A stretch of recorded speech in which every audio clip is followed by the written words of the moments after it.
2026 UPSC exam എഴുതണം ആഗ്രഹിക്കുന്ന വിദ്യാർത്ഥിയാണോ നിങ്ങൾ എങ്കിൽ നിങ്ങൾ റൈറ്റ് ട്രാക്കിലാണുള്ളത്. കാരണം 90% ആസ്പിരൻസിനെക്കാളും നിങ്ങൾ മുന്നിലാണ്.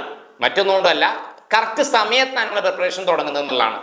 പക്ഷെ ഇത് ഏറ്റവും നല്ല രീതിയിൽ ഉപയോഗപ്പെടുത്തിയാലേ നിങ്ങൾക്ക് എന്ത് ചെയ്യാൻ പറ്റുള്ളൂ, ഈ ഒരു അഡ്വാൻറ്റേജ് നിങ്ങൾക്ക് ഉപയോഗപ്പെടുത്താൻ പറ്റുള്ളൂ. പല ആളുകളും അവരുടെ ഫസ്റ്റ് ഇയർ പ്രിപ്പറേഷൻ എപ്പോഴും വേസ്റ്റ് ആക്കുന്നതായിട്ട് കാണാൻ പറ്റും. അതിന് നമുക്ക് പരിഹാരമായിട്ട് വേണ്ടത് ഒരു വ്യക്തമായ സ്ട്രാറ്റജിയും പ്ലാനിങ്ങും ആണ്. 2026 UPSC എക്സാം എഴുതുന്നവരെയുള്ള 0 to rank റോഡ് മാപ്പാണ് നമ്മളുടെ ഇന്നത്തെ വീഡിയോയിൽ വിശദമായിട്ട് ചർച്ച ചെയ്യാൻ പോകുന്നത്. അതിന്റെ സ്റ്റെപ്പ് ബൈ സ്റ്റെപ്പ് ആയിട്ടുള്ള പ്ലാനിങ്ങൾ അടങ്ങിയ PDF ഞാൻ എന്ത് ചെയ്യുന്നുണ്ട്, ഇതിന്റെ ഭാഗമായിട്ട് നിങ്ങൾക്ക് പ്രൊവൈഡ് ചെയ്യുന്നുണ്ട്. അത് നമ്മുടെ ടെലിഗ്രാം ചാനലിലൂടെയാണ്. അതിന്റെ ലിങ്ക് ഡിസ്ക്രിപ്ഷൻ ബോക്സിലും കമന്റ് ബോക്സിലൊക്കെ അവൈലബിൾ ആണ്. അത് ഉപയോഗപ്പെടുത്താം.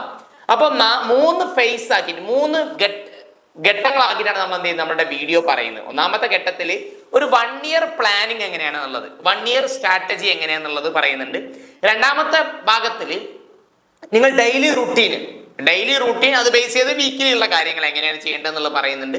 മൂന്നാമത്തെ ഭാഗത്ത് നിങ്ങൾ ചെയ്യാതിരിക്കേണ്ട മിസ്റ്റേക്സ്, നിർബന്ധമായിട്ടും നിങ്ങൾ മാറ്റി വെക്കേണ്ട മിസ്റ്റേക്സ്. പലപ്പോഴും പല പ്രിപ്പറേഷൻ ചെയ്യുന്ന ആളുകളും 1 വർഷം 2 വർഷമൊക്കെ അവർ ചെയ്യുന്ന മിസ്റ്റേക്സ് ആണ്. ഈ മിസ്റ്റേക്സ് നിങ്ങൾ ശ്രദ്ധിച്ചില്ലെങ്കിൽ, മുൻകൂട്ടി മനസ്സിലാക്കിയിട്ടെങ്കിൽ പലപ്പോഴും 2 വർഷം കഴിഞ്ഞിട്ട് നിങ്ങൾ മനസ്സിലാക്കാം ഞാൻ ചെയ്തത് തെറ്റായ രീതിയിലായിരുന്നു ചെയ്തതെന്നുള്ള നിങ്ങൾക്ക് എന്ത് ചെയ്യാം. പലപ്പോഴും അപ്പോഴാണ് പല വിദ്യാർത്ഥികളും എന്ത് ചെയ്യും തിരിച്ചറിയുന്നത് എന്നുള്ളതാണ്. അപ്പോൾ ഒന്നാമത്തെ കാര്യത്തിലേക്ക് നമുക്ക് കിടക്കാം, ഫസ്റ്റ് ഭാഗത്തിലേക്ക് അടക്കാം. അതെന്ന് പറയുന്നത് സെക്ഷൻ 1 നമ്മൾ ഉദ്ദേശിക്കുന്നത് ഒരു ഇയർലി റോഡ് മാപ്പാണ്. ഒരു വർഷം, ഇപ്പൊ 2025 ഇത് ജൂൺ മാസം ആണെങ്കിൽ, അല്ലെങ്കിൽ നിങ്ങൾ ഏത് പ്രിപ്പറേഷൻ പോകുന്ന മാസം ഏതാണോ അതാണെങ്കിൽ 2026 എക്സാം എഴുതുന്നത് വരെ, അത് പ്രിലിംസും മെയിൻസും അടക്കം ഇന്റർവ്യൂ അടക്കം ഞാൻ പറയുന്നത് കേട്ടോ. അപ്പൊ ഏകദേശം 2 വർഷത്തോളം ഉണ്ട്. പ്രിലിംസ് വരെ നോക്കുകയാണെങ്കിൽ 1 ഇയറോളം ഉണ്ട്. മെയിൻസിലേക്ക് വരികയാണെങ്കിൽ ഒരു 1 ഇയറും പിന്നെ ഒരു 3 മാസം 15 മാസത്തോളം വരും. അത് ഇന്റർവ്യൂയിലേക്കാണെങ്കിൽ 20 മാസത്തോളം നമ്മളെ മുന്നിലുണ്ട് എന്നുള്ളതാണ്. ഓക്കെ, അപ്പൊ അത് നമുക്ക് വ്യത്യസ്ത ഫേസ് ആക്കി ഡിവൈഡ് ചെയ്യാം. ഒന്നാമത്തെ സെക്ഷനിൽ പറയുന്നത് ഇയർലി റോഡ് മാപ്പ് ആണ്. അത് നമ്മൾ എന്ത് ചെയ്യാണ്, ഒരു 5 ഫേസ് ആക്കി ഡിവൈഡ് ചെയ്യാൻ പോവാണ് ഞാൻ. ഓക്കെ, ഒന്നാമത്തെ ഫേസ് ഞാൻ പൊതുവെ കുറച്ച് മാസങ്ങളോ സമയങ്ങളൊക്കെ ഇവിടെ പറയാം.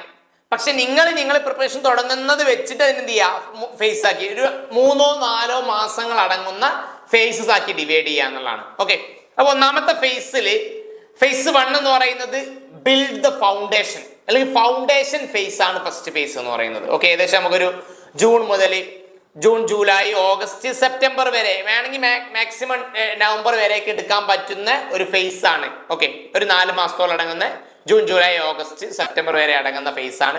ഈ ഫേസിൽ എന്ന് പറയുന്നത് NCERT വായിച്ചു തുടങ്ങുക എന്നുള്ളതാണ്. NCERT മാത്രമല്ല കേട്ടോ, ഞങ്ങൾ പറയുന്ന പൂർണ്ണമായിട്ട് കേൾക്കുക. എന്നിട്ട് ഇത് നിങ്ങൾക്ക് എന്ത് ചെയ്യുക, ഡൗട്ട്സും കാര്യങ്ങളൊക്കെ നിങ്ങൾ ചോദിക്കണേ, കമന്റ് ആയിട്ട് നിങ്ങൾ അഭിപ്രായങ്ങൾ പറയണം. ഓക്കെ, ഇത്തരത്തിലുള്ള വീഡിയോസ് ഇനിയും വേണോ എന്നുള്ള കാര്യങ്ങളൊക്കെ നിങ്ങൾ എന്ത് ചെയ്യണം, നിർബന്ധമായിട്ടും അറിയിക്കണം. അപ്പോൾ ഒന്നാമത്തെന്ന് പറയുന്നത് NCERT 6 മുതൽ +2 വരെയുള്ള NCERT നിങ്ങൾ എന്ത് ചെയ്യുക, തുടങ്ങുക എന്നുള്ളതാണ്. ഏതൊക്കെ NCERT വായിക്കണം എന്നുള്ള ഒരു ചാർട്ട് ഞാൻ നമ്മുടെ ടെലിഗ്രാം ചാനലിൽ ഒരു PDF ആയിട്ട് അയക്കുന്നുണ്ട്. അതിൽ പറയുന്ന NCERT നിർബന്ധമായിട്ടും വായിക്കുക, നിർബന്ധമായിട്ടും വാങ്ങേണ്ടതാണ്. എസ്പെഷ്യലി ഹിസ്റ്ററി, ജോഗ്രഫി കാര്യങ്ങളൊക്കെ എന്ത് ചെയ്യുക. അതുപോലെ തന്നെ അതാണ് ഒന്നാമത്തെ ഫേസിൽ ചെയ്യേണ്ട ഒരു കാര്യം.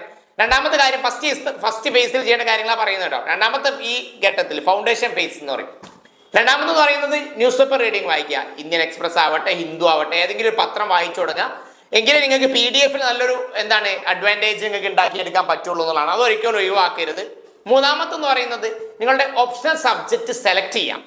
അത് പിന്നത്തേക്ക് വെക്കരുത്, മെയിൻസ് കിട്ടട്ടെ അല്ലെങ്കിൽ പ്രിലിംസ് കിട്ടട്ടെ ആ അവസ്ഥയിലേക്ക് വെക്കരുത്. ഇപ്പോഴേ നിങ്ങൾ എന്ത് ചെയ്യണം, ഓപ്ഷനിൽ ഏത് വേണമെന്ന് തീരുമാനിക്കുക, പഠിച്ചു തുടങ്ങുക. ചെറിയ രൂപത്തിൽ ഓപ്ഷൻ പഠിച്ചു തുടങ്ങുക എന്നുള്ളതാണ്.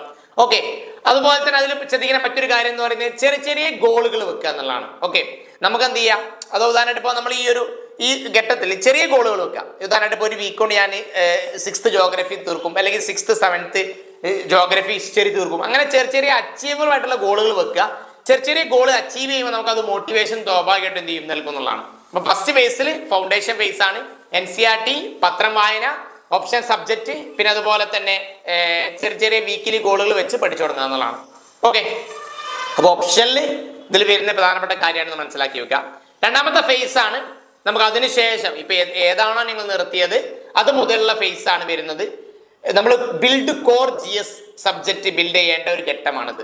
ഓക്കെ, അപ്പൊ ഏകദേശം നിങ്ങൾക്ക് ഡിസംബർ, ജനുവരി, ഫെബ്രുവരി, മാർച്ച് വരെയൊക്കെ വേണമെങ്കിൽ എടുക്കാം. അതല്ല നവംബർ മുതലാണ് നവംബർ, ഡിസംബർ, ജനുവരി, ഫെബ്രുവരി വരെയൊക്കെ നിങ്ങൾക്ക് എന്ത് ചെയ്യാം, ഉപയോഗപ്പെടുത്താൻ പറ്റുന്ന ഒരു ഘട്ടമാണെന്നുള്ളതാണ്. ഓക്കെ, അതിൽ നിങ്ങളാണ് പ്രധാനമായിട്ട് അത് സ്റ്റാൻഡേർഡ് ബുക്ക് കവർ ചെയ്യേണ്ട സമയമാണ്. അപ്പോൾ ചില ആളുകൾ പ്രിപ്പറേഷൻ ഓൾറെഡി തുടങ്ങുമ്പോൾ തന്നെ കോച്ചിങ് സെന്ററുകളിൽ എന്ത് ചെയ്യുന്നുണ്ട്, അവിടെ ക്ലാസ്സുകൾ സ്റ്റാർട്ട് ചെയ്യും. ഓപ്ഷൻ സബ്ജക്ട് GS സബ്ജക്ട് പ്രശ്നമാക്കണ്ട, ഈ ഒരു ഘട്ടത്തോടു കൂടി GS തീർക്കണം എന്നുള്ള പ്ലാനിങ് ആക്കിയാൽ മതി. അഥവാ കോച്ചിങ് ചെയ്യുന്ന ആളുകൾ പലപ്പോഴും എന്ത് ചെയ്യുന്നുണ്ടോ, അവർ ഫസ്റ്റ് മാസം മുതൽ തന്നെ GS സബ്ജക്ട് തുടങ്ങും. അത് പഠിച്ചു തുടങ്ങിക്കോ, വായിച്ചു തുടങ്ങിക്കോ. പക്ഷെ പഠനം എന്ത് ചെയ്യണം, GS സബ്ജക്ട് ഞാൻ ഈ പറയുന്ന രണ്ടാമത്തെ ഫേസോട് കൂടി നിങ്ങൾ കോർ സബ്ജക്റ്റുകൾ തീർക്കണം. ഓക്കെ, ഫസ്റ്റ് റീഡിംഗെങ്കിലും തീർത്ത് വെക്കുക എന്നുള്ള പ്ലാനിങ്ങിലേക്ക് വരണം എന്നുള്ളതാണ്. അപ്പൊ ഇവിടെ സ്റ്റാൻഡേർഡ് ബുക്സുകൾ വായിക്കേണ്ടത് ലക്ഷ്മികാന്ത്, പൊളിറ്റിക്ക് വേണ്ടി ലക്ഷ്മികാന്ത്, മറ്റുള്ള സ്പെക്ട്രം, ഹിസ്റ്ററിക്ക് വേണ്ടി അങ്ങനത്തെ GC ലിയോൺ, ജോഗ്രഫി ഇങ്ങനെ തുടങ്ങിയുള്ള കോർ സബ്ജക്റ്റുകൾ ബുക്സുകൾ വായിച്ചു തുടങ്ങേണ്ടതാണ്.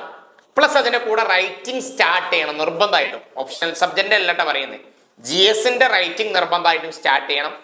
സ്ലോലി സ്റ്റാർട്ട് ചെയ്താൽ മതി. മിനിമം ഒരു ടെസ്റ്റെങ്കിലും ഒരു വീക്കിൽ, ഇനി അതല്ല പറ്റുന്ന ഒരു ആൻസർ ഒരു ദിവസം ചെയ്യാം, ഒരു ടെസ്റ്റ് പേപ്പർ പോലെ ഒരു വീക്കിലും ചെയ്യാം. അങ്ങനെയൊക്കെ ഏറ്റവും മിനിമം, നിങ്ങൾക്ക് ഏറ്റവും മിനിമം ആയി തോന്നുന്നത് എന്താണോ ആയി തുടങ്ങാം. പോയിന്റ് 1 തുടങ്ങിയാലും മതി, 0 നിൽക്കരുതെന്നേ ഉള്ളൂ. ഓക്കെ, അതുപോലെ തന്നെ എന്ത് ചെയ്യാം, നമ്മൾ മന്ത്ലി ടെസ്റ്റ് ചെയ്യാൻ വേണ്ടിയും ശ്രദ്ധിക്കാം. അഥവാ നമ്മളെ പ്രോഗ്രസ് നമ്മൾ ടെസ്റ്റ് ചെയ്ത് തുടങ്ങണം, എങ്കിലേ നമ്മൾ ഇമ്പ്രൂവ്മെന്റ് ഉണ്ടാവുന്നുണ്ടോ എന്ന് അറിയേണ്ട ഘട്ടം കൂടിയാണിത്. അതിന്റെ കൂടെ നിങ്ങൾ ഓൾറെഡി പഠിച്ചുകൊണ്ടിരിക്കുന്ന ഓപ്ഷൻ സബ്ജക്ട് റിവിഷൻ ചെയ്യണം, GS NCERT റിവിഷൻ ചെയ്യാൻ കൊടുക്കണം, കറണ്ട് അഫയേഴ്സ് മുന്നോട്ട് കൊണ്ടുപോകണം, അത് വിട്ടുപോകരുത്. PDF ആവട്ടെ, മന്ത്ലി ഡെയിലി ന്യൂസ് പേപ്പർ ആവട്ടെ, അത് മുന്നോട്ട് കൊണ്ടുപോവുകയും ചെയ്യണം. ഇതാണ് രണ്ടാമത്തെ ഫേസിൽ ചെയ്യേണ്ടത്. കോർ സബ്ജക്ട് ഡെവലപ്പ് ചെയ്യുന്ന ഫേസ് ആണ് എന്നുള്ളതാണ്. മൂന്നാമത്തെ എന്ന് പറയുന്നത് അതിനുശേഷമുള്ള മാസങ്ങളാണ്. ഓക്കെ, ടെസ്റ്റിങ് അതുപോലെ തന്നെ ഓപ്ഷണൽ ഫോക്കസ് ഒക്കെ ചെയ്യേണ്ട ഒരു ഘട്ടമായിട്ട് നമുക്ക് വേണമെങ്കിൽ എന്ത് ചെയ്യാം, അതിനെ പറയാൻ പറ്റും. ഓക്കെ, അതിന് ശേഷമുള്ള ഒരു 3 മാസങ്ങളൊക്കെ വേണമെങ്കിൽ നമുക്ക് എന്ത് ചെയ്യാൻ പറ്റും, എടുക്കാൻ പറ്റും എന്നുള്ളതാണ്. ഓക്കെ, ഫുൾ ലെങ്ത് GS പ്രിലിംസിന് വേണ്ടിയുള്ള ടെസ്റ്റുകൾ എടുക്കാൻ പറ്റും. ഓക്കെ, പ്രിലിംസിന് മുന്നേ സമയം ഉണ്ടെങ്കിൽ അവിടെ നിങ്ങൾക്ക് എന്ത് ചെയ്യാം, GS ടെസ്റ്റുകൾ തൊട്ട് മുന്നത്തെ ഫേസിൽ ഉപയോഗപ്പെടുത്താം കേട്ടോ. ഈ വർഷം പ്രിലിംസ് എഴുതാൻ പോകുന്നവരാണെങ്കിൽ ഈ ഘട്ടം പ്രിലിംസിനെ ഫോക്കസ് ചെയ്യണം. കാരണം ഇനി 4 മാസമൊക്കെ പ്രിലിംസിലേക്ക് ഉണ്ടാവുള്ളൂ. അതല്ല, അതും കഴിഞ്ഞ് അടുത്ത വർഷമാണ് പഠിക്കാൻ പോകുന്നതെങ്കിൽ, 2027 പഠിക്കാൻ പോകുന്നതെങ്കിൽ നിങ്ങൾക്ക് എന്ത് ചെയ്യാം, ഈ സമയത്ത് ഓപ്ഷനിൽ കൂടുതൽ ഫോക്കസ് ചെയ്യുക, ടെസ്റ്റിങ്ങിന് കൂടുതൽ ഫോക്കസ് ചെയ്യാൻ പറ്റും. ഓക്കെ, അപ്പൊ പ്രിലിംസ് ചെയ്താൽ ഉദ്ദേശിക്കുന്ന ആളുകളാണെങ്കിൽ ഈ സമയത്ത് എന്ത് ചെയ്യണം, അത് പ്രിലിംസിന്റെ സബ്ജക്റ്റുകൾ കംപ്ലീറ്റ് തീർക്കാൻ വേണ്ടിയുള്ള അതിന് ടെസ്റ്റ് സീരീസിന്റെ ഒരു ഘട്ടമാണ്. ഓക്കെ, അതാണ് ശ്രദ്ധിക്കേണ്ടത്. ഏത് മൂന്നാമത്തെ ഘട്ടം എന്നുള്ളതാണ്. ടെസ്റ്റുകൾ, മോക്ക് ടെസ്റ്റുകൾ ചെയ്യാൻ വേണ്ടി എടുക്കേണ്ട ഒരു ഘട്ടമായിട്ട് നമുക്ക് എന്ത് ചെയ്യാൻ പറ്റും, ഇതിനെ പറയാൻ പറ്റും എന്നുള്ളതാണ്. ഓക്കെ, ഇനിയുള്ള മാസങ്ങൾ. അപ്പൊ പ്രിലിംസ് കഴിഞ്ഞിട്ടുണ്ടാവും ഒരു ടീം. ഓക്കെ, ആ ഘട്ടം കഴിയുന്നതോടുകൂടി പ്രിലിംസിന്റെ മോക്ക് ടെസ്റ്റുകൾ മാക്സിമം റിവിഷന് കാര്യങ്ങളൊക്കെ ഉപയോഗപ്പെടുത്തിയോണ്ട് ചെയ്യേണ്ടതാണ്. ഓക്കെ, ഇനി അതല്ല, ഞാൻ പറഞ്ഞല്ലോ, നെറ്റ് ആളുകളാണെങ്കിൽ അവരെന്ത് ചെയ്യുന്നുണ്ട്, GS സബ്ജക്റ്റുകൾ ഉപയോഗപ്പെടുത്തി പഠിച്ചു വന്ന ആളുകളാണെങ്കിൽ ഇതിന് ശേഷം വരുന്ന ഘട്ടം പ്രിലിംസിന് വേണ്ടി ഉപയോഗപ്പെടുത്താം. പിന്നെ അവർക്ക് പ്രിലിംസ് ആയിരിക്കും ഘട്ടമായിട്ട് വരാം. ഓക്കെ, അപ്പൊ അതാണ് 4ാമത്തെ ഘട്ടം വരുന്നത്. 5ാമത്തെ ഒരു ഘട്ടം എന്ന് പറയുന്നത് മെയിൻസ് ഫോക്കസ് ചെയ്യുന്ന ഘട്ടമാണ്. പ്രിലിംസ് കഴിഞ്ഞു, പ്രിലിംസ് നിങ്ങൾ ക്ലിയർ ആയിട്ടുണ്ടോ ഈ പറഞ്ഞ രീതിയിലാണ് മുന്നോട്ട് പോകുന്നതെങ്കിൽ, ഞാൻ ഇനി ഡെയിലി ചെയ്യേണ്ട കാര്യങ്ങളോട് വേറെ അടുത്ത 2ാമത്തെ സെക്ഷനിൽ പറയുന്നുണ്ട്, ശ്രദ്ധിക്കണം. അപ്പൊ 5ാമത്തെ ഘട്ടം എന്ന് പറയുന്നത് മെയിൻസിന്റെ ഘട്ടമാണ്. ആ സമയത്ത് എന്ന് പറയുന്നത് എന്താണ്, essay റൈറ്റിംഗ്, GS 4 GS പേപ്പേഴ്സും ഒക്കെ ആൻസർ റൈറ്റിംഗ് ചെയ്യുക, റിവൈസ് ചെയ്യുക, വാല്യൂ അഡീഷൻ ചെയ്യുക, മെറ്റീരിയൽസ്, ഗവൺമെന്റ് റിപ്പോർട്ടുകൾ, മറ്റുള്ള ഡയഗ്രാംസ് കാര്യങ്ങളൊക്കെ പഠിക്കുക. അതൊക്കെ നിങ്ങൾക്ക് എന്ത് ചെയ്യുക, പ്രിപ്പറേഷനിലേക്ക് ഉൾപ്പെടുത്താൻ വേണ്ടി ശ്രദ്ധിക്കുക. അതുപോലെ തന്നെ എന്ത് ചെയ്യുക, റൈറ്റിംഗ് പ്രാക്ടീസ് ഒക്കെ നല്ല രീതിയിൽ നിങ്ങൾക്ക് എന്ത് ചെയ്യണം, സ്റ്റാർട്ട് ചെയ്യേണ്ട ടൈമാണ് ഇത്. അപ്പൊ ഇങ്ങനെ 5 ഘട്ടങ്ങളാക്കി നമുക്ക് ഇത് ചെയ്യാം. ചിലർക്ക് 4 ഘട്ടമാക്കാം, ചിലർക്ക് അത് 6 ഘട്ടമാക്കി മാറ്റാം. നിങ്ങളെ സമയം അനുസരിച്ചാണ് ഞാൻ അത് പറയുന്നത്, വ്യത്യാസം വരുന്നത് കേട്ടോ. അഥവാ ഒറ്റ വർഷമേ മുന്നിലുള്ളൂ. ഇപ്പൊ ജൂൺ മുതൽ അടുത്ത മെയിൽ എക്സാം എന്ന് ഉദ്ദേശിക്കുന്ന വിദ്യാർത്ഥിയാണെങ്കിൽ അവർക്ക് ഏകദേശം കുറഞ്ഞ മാസമല്ലേ ഉള്ളൂ, അല്ലെങ്കിൽ 11 മാസമൊക്കെ ഉണ്ടാവുള്ളൂ. അപ്പൊ അതിനനുസരിച്ച് ഡിവൈഡ് ചെയ്യണം. ഫസ്റ്റ് ഫേസ് ഫൗണ്ടേഷനും ഓപ്ഷണൽ സബ്ജക്ട് ഫോക്കസ് ചെയ്യണം, 2ാമത്തെ ഫേസ് മെയിൻസ് ഫോക്കസ് ചെയ്യണം, 3ാമത്തെ ഫേസ് പ്രിലിംസിനെ ഫോക്കസ് ചെയ്യണം, 4ാമത്തെ ഫേസ് മെയിൻസ് ആൻസർ റൈറ്റിങ്ങിനെ ഫോക്കസ് ചെയ്യണം, 5ാമത്തെ ഫേസ് ഇന്റർവ്യൂവിനെ ഫോക്കസ് ചെയ്യുക എന്നുള്ളതാണ്. ക്ലിയർ ആണല്ലോ? ഈ രീതിയിലാണ് ചെയ്യേണ്ടത്. അപ്പൊ ഇതടങ്ങുന്ന ഇനി ഡെയിലി റൂട്ടീനൊക്കെ അടങ്ങുന്ന ഒരു PDF ഞാൻ എന്ത് ചെയ്യാം, ഗ്രൂപ്പിലൂടെ ഷെയർ ചെയ്യാം.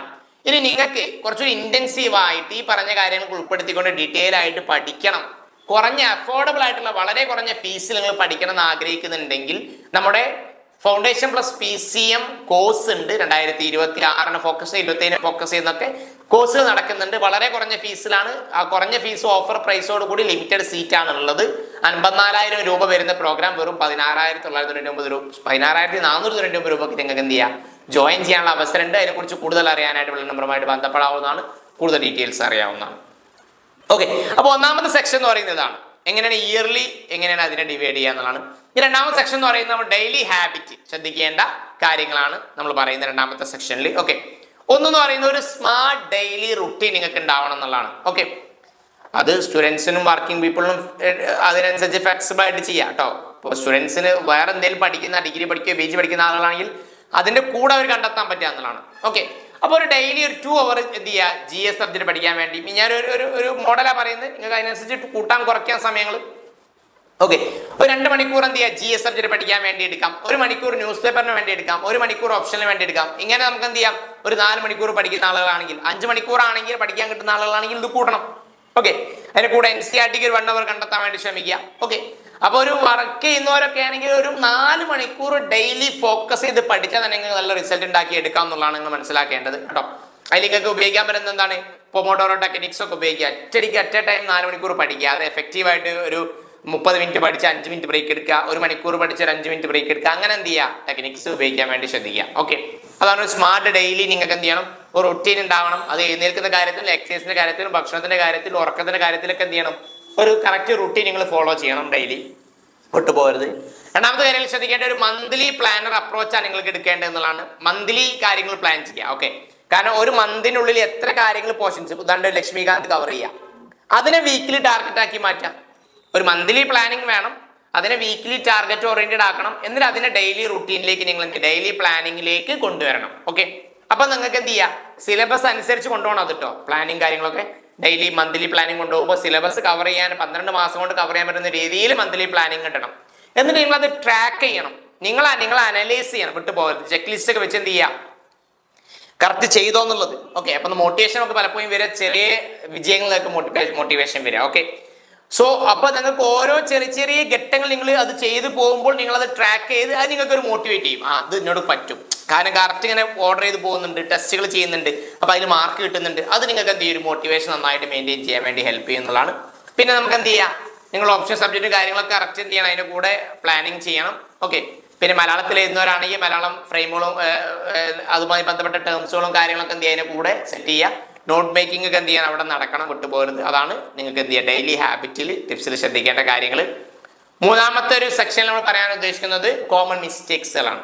നിങ്ങൾക്ക് എന്ത് ചെയ്യുക, പലപ്പോഴും പല ആളുകൾ പ്രിപ്പറേഷനിൽ ചെയ്തു പോകുന്ന തെറ്റുകളുണ്ട്.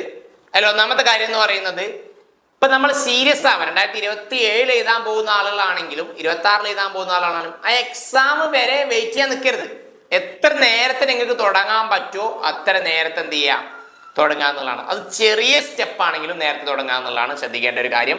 അതുപോലെ തന്നെ മറ്റൊരു ശ്രദ്ധിക്കേണ്ട കാര്യം, ഡോണ്ട് അവോയ്ഡ് ടെസ്റ്റ് പ്രാക്ടീസ്. അത് പ്രിലിംസ് ആവട്ടെ, മെയിൻസ് ആവട്ടെ, റൈറ്റിംഗ്, അതുപോലെ തന്നെ ടെസ്റ്റുകൾ, മോക്ക് ടെസ്റ്റുകൾ ഒഴിവാക്കി പ്രിപ്പറേഷൻ ഉണ്ടാവരുത്.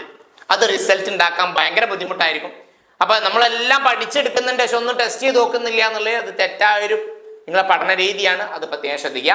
അതുപോലെ തന്നെ എന്ത് ചെയ്യുക, don't ignore your option subject നമ്മൾ മാറ്റി നിർത്തരുത്. ഓപ്ഷൻ സബ്ജക്റ്റ് നിങ്ങളെ വിജയം തീരുമാനിക്കുന്നതിൽ, ഫൈനൽ റിസൾട്ട് തീരുമാനിക്കുന്നതിൽ വലിയ പങ്ക് വഹിക്കുന്ന ഒരു സബ്ജക്റ്റാണ് ഓപ്ഷൻ സബ്ജക്റ്റ്. അപ്പോൾ നല്ല രീതിയിൽ ഓപ്ഷൻ സബ്ജക്റ്റ് തിരഞ്ഞെടുക്കണം. നമ്മൾ ഓപ്ഷൻ സബ്ജക്റ്റ് എങ്ങനെ തിരഞ്ഞെടുക്കാൻ കുറച്ച് വീഡിയോസ് നമ്മൾ ചെയ്തിട്ടുണ്ട്.